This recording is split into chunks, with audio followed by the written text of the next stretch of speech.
நாளைக்கு சிஎஸ்கே டீமோட first match. ஆனால் டாஸ் போடும்போது தல தோனி அங்கே இருக்க மாட்டார். மேட்ச் முடிஞ்சதுக்கப்புறம் தல தோனியோட போஸ்ட் மேட்ச் ப்ரெசன்டேஷன் ஸ்பீச்சை கேட்க முடியாது அப்படின்னு நினைக்கும் போது ஒரு சென்னை ஃபேனாக ரொம்பவே கஷ்டமாக தான் இருக்குது. தல தோனியோட இந்த முடிவு மனசுக்கு ரொம்பவே கஷ்டமாக இருந்தாலும் இந்த முடிவை நம்ம அக்செப்ட் பண்ணி தான் ஆகணும். ஏன்னா தல தோனிக்கும் வயசாகிட்டு இருக்கு, அவருக்கும் ஃபிட்னஸ் கன்சர்ன்ஸ் இருந்துகிட்டு தான் இருக்கு. சிஎஸ்கே டீமோட ஹெட் கோச் ஃபிளமிங் இன்னைக்கு ஒரு பேட்டி கொடுத்திருந்தாரு. அதில் என்ன சொல்லியிருந்தாரு அப்படின்னு பார்த்தீங்கன்னா, கேப்டன்சிலேருந்து தல தோனி விலகுனது அப்படின்றது அவரோட தனிப்பட்ட முடிவு கிடையாது.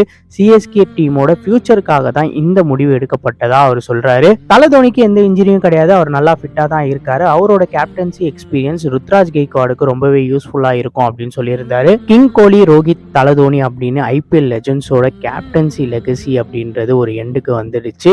டெஃபினெட்லி நாட் அப்படின்னு சொல்லுவாருன்னு தான் எதிர்பார்த்தோம். ஆனா இந்த வாட்டி டெஃபினெட்லி எஸ்.